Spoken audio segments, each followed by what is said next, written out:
What's good, y'all? Before we get into the video, I just want to come on here and say we are so close to hitting 200 subscribers. We are literally right there, bro. So if you're watching this video and you aren't subscribed to the channel yet, please consider hitting that button and hitting that bell so you don't miss anything. I got something super special planned for 200 subscribers. So if you want to be part of that first 200, I'm just saying, it's an option. Hit the button, subscribe to the channel, hit the like, you know what I'm saying? I love you guys. I appreciate you guys. Let's get into your video. What's good, y'all? Welcome back to the channel. Welcome back to a new series that we're starting today. We're going to be going back. We're going to be looking back at some albums that came out in 2013, 10 years ago, a whole decade, bro. Going to be looking back at some albums that came out that year that I used to listen to all the time. Starting with this one, we're going to be flip-flopping between genres, you know what I'm saying? There's not like a dead set genre that we're going to be exploring. We're going to be looking at everything that came out that year that I was listening to, see if it holds up, see how it's aged, and we're going to be starting this series with Citizen Youth, one of my favorite albums that came out during my adolescence when I was in high school. I think I was pretty sure I was a sophomore in high school when this came out. It was right during the peak of that like Tumblr, pop punk, like Real Friends, Story So Far, Wonder Years, like all those bands that were coming out around that time had all the Tumblr edits, had everyone talking about sleepy eyes and bony knees, pizza and pop punk. You know what I'm talking about. It was an era. It truly was a great era. And this was a huge part of that. More on like the post-punk side of things, kind of like more in like a Wonder Years kind of thing. I know the Wonder Years were pop punk, but they had a lot of like post-punk aspects to their instrumentals too that I fucked with. I feel like Citizen kind of fits more into that vein of like Basement or something like that. When this album came out, it had a chokehold on emo kids, bro. Like literally, like you couldn't go anywhere, you couldn't go on any website or any social media without somebody quoting The Night I Drove Alone or Sleep.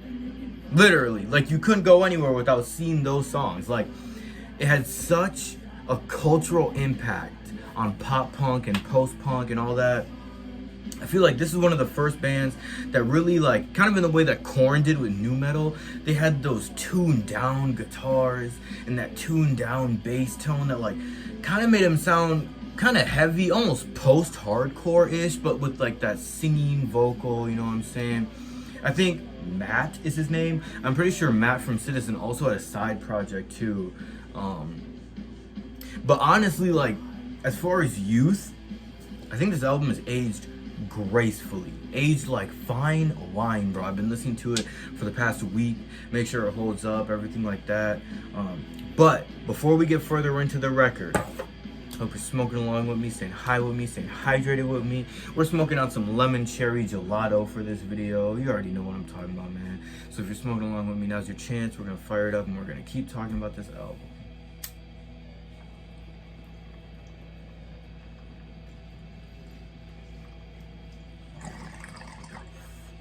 I know the water's a little dirty.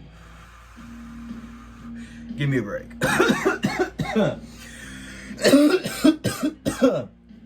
just got off work, and the last thing I want to do is clean. But I think another comparison to do, I don't want to spend the whole time like comparing this album to other bands or to other albums. Woo! But I think Balance and Composure is a good parallel. I'm actually dropping a video on the new Balance and Composure song in a couple days, so make sure you subscribe and check that out. But I think that they definitely like set the stage.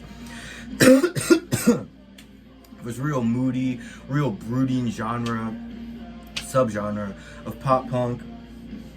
I know for me personally, when I had my side project Orwell and it had just came out, one of the big influences for me was Citizen and this record in general. The record they dropped after this that had a lot more like hardcore influence, was a little bit heavier. That was a huge influence on me too. Woo! But I feel like this record really set the stage for kind of a whole subgenre to take hold and just really take over the scene. I feel like Citizen really doesn't get the credit that they deserve for putting out one of the best records in this genre. Like, you hear the right people talking about it, but you really don't hear as many people as they should be talking about this record, bro. Like, honestly, I say this record is like a 9 out of 10. It's aged wonderfully.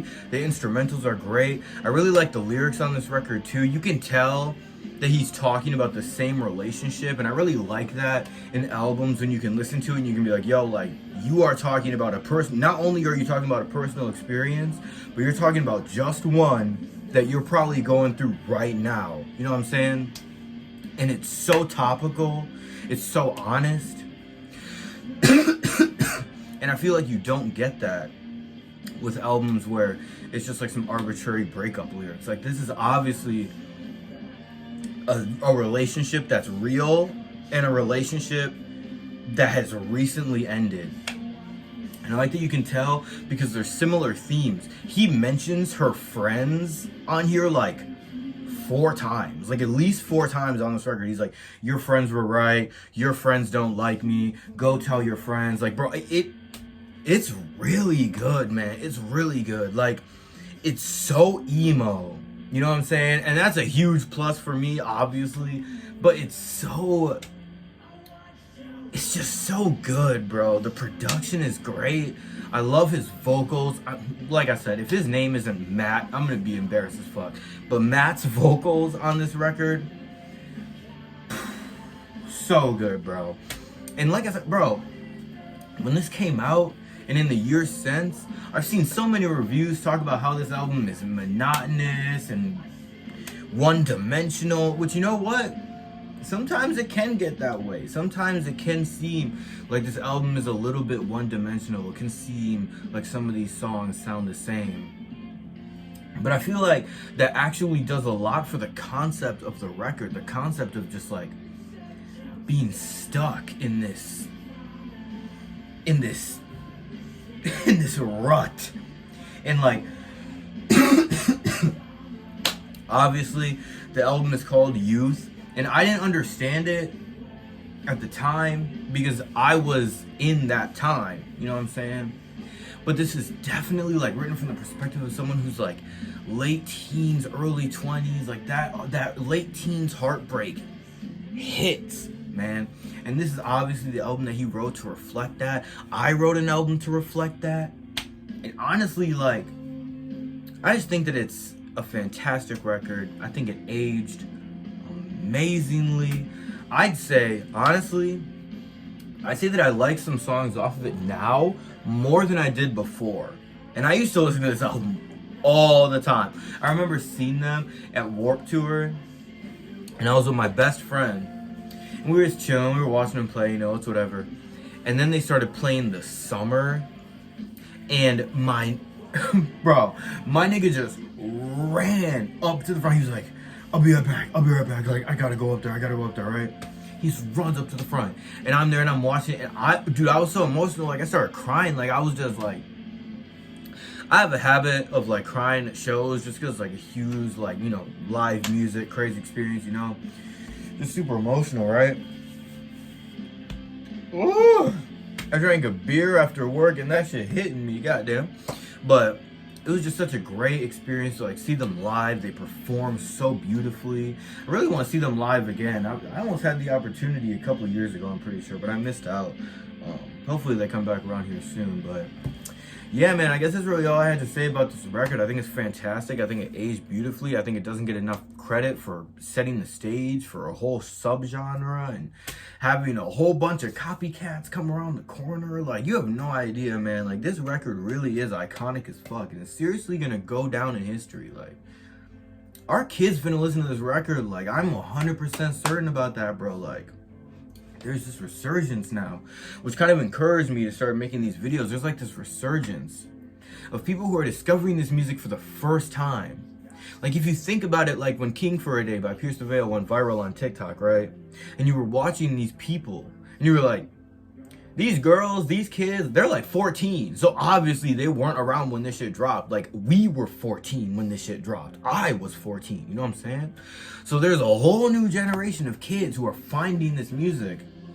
And it makes me so happy, man. It makes me so happy to see, bro. Because honestly, the emo that you got now is fucking dog shit. And I don't mean to gatekeep, man, but I'm being so serious. Like, this TikTok emo shit is fucking garbage, bro.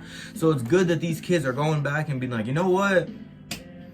What's the good shit sound like? So I hope that if you're new to Citizen, you're checking out this video, that you love this record, that you go back and you continue to check out this music, because that's what this series is all about, is going back and exploring these records that came out 10 years ago, that are still banging, that still deserve to be listened to. So go listen to Youth if you haven't yet. If you have, let me know in the comments what you thought about that record.